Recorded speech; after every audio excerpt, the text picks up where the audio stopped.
Okay, so this video is just going to go through some of the assumptions of the developmental approach. Okay, so the developmental approach basically is talking about development, and by development it refers to changes that take place in your lifetime. So the developmental psychology is investigating how particular abilities, behaviours, things like that may change. Okay, so there are several assumptions of this that you need to know. Okay, so first one, change and development is an ongoing process which continues throughout our lifetime.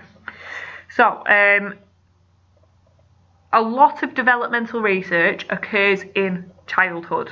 Okay, now the area, though, it's really worth noting, doesn't just believe that you've only changed during childhood. So it suggests that developmental changes occur throughout your lifetime.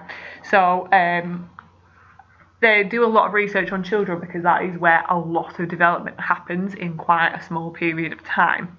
So that's why a lot of research is done on younger children, but actually even kind of like hormonal changes that occur in women in their kind of late teens and early 20s. Okay, that is development. Okay, and so that can be investigated by developmental psychologists. So a lot does happen in childhood, but it can occur across your lifetime.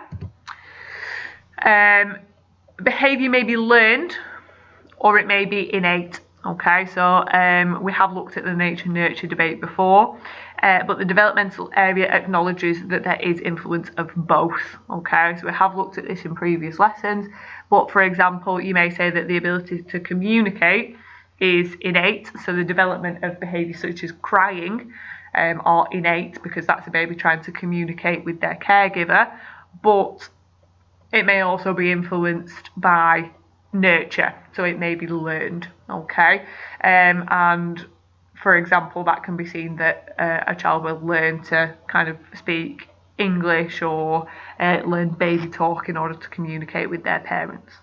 Okay. Oh, something's happened on the screen. And another assumption is that early experiences affect later development. So, for example, there are developmental psychologists who have looked at your early years, so your first couple of years, and how that can influence your adult development as well. So, for example, the psychologist on this slide is John Bowlby. So, John Bowlby looked at attachment, which is something that you'll look at in your second year, and John Bowlby essentially suggested that the kind of relationship or bond that you have with your mother at a very early age will influence the development of your later relationships, so how you develop friendships and how you develop romantic relationships and things like that in later life, but it also will influence the development of some potentially negative behaviours. And another one is that behaviour may occur in predetermined stages.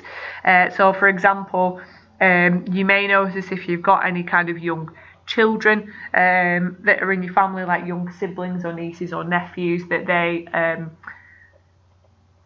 think and in very different ways to adults in terms of things like their language. So, for example, they'll make common mistakes at a young age, such as things like I goed out, so like they know to put an ed on the end of words, but they don't understand that some words completely change when you're talking about a past tense. So rather than saying I goed out, we would say I went out. So again, that can be something that kind of develops at a particular stage or a particular age. Also kind of like mistakes in our perceptions of things. So children will often do drawings like this, so these are meant to be people, so often the drawings of very young children will kind of have like massive heads and then tiny little bodies and things like that. So again, our perception will develop in terms of understanding proportions and things like that at a certain stage. So Piaget was a psychologist who looked at that, and we're going to look at Piaget shortly.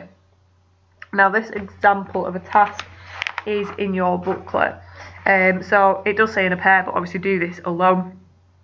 Look at the behaviours and try and decide whether these are nature or nurture. So this is one that I filled in with a previous class. So just kind of have a little think and maybe annotate on your booklet why you think these things could be nature, nurture, or both. So you may want to pause just here.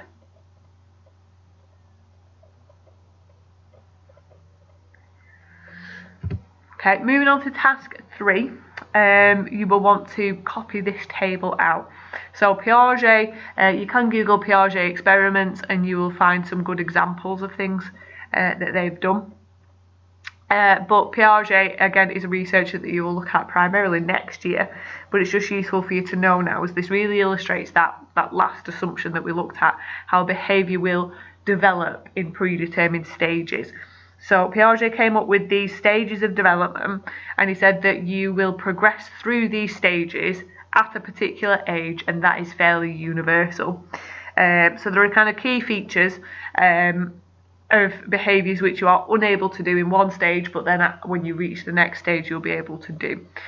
So for example, in this sensory motor stage you'll develop things like object permanence. So an example of a way that you might research this is with an object permanence task, such as the ball and blanket task. So object permanence essentially means that you understand that an object still is in existence even if you cannot see it.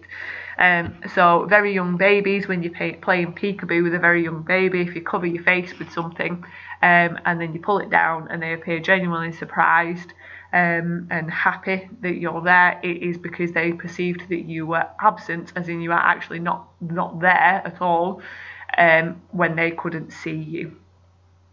Okay, and that's the idea of object permanence. Can they understand that something is still there even if it is out of sight?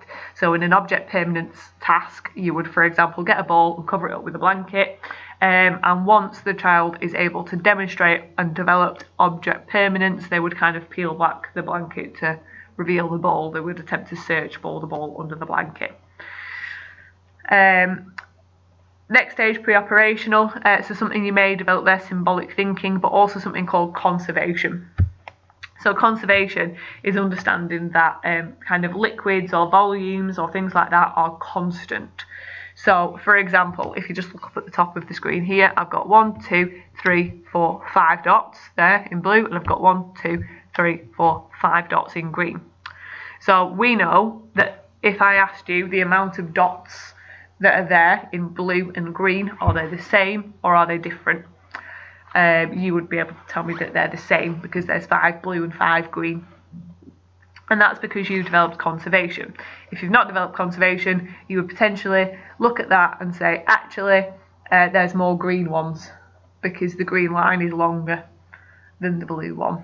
Okay, and that would be an example of a conservation task. But they also do things with volumes of water, so tipping a volume of water from a short dumpy container into a tall thin one, and can you understand that that's the same volume of liquid?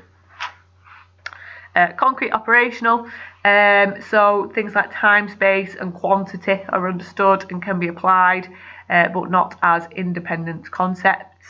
And we do tasks such as the kind of the 3 mountains task. Formal operational, we start to look at abstract logic and reasoning.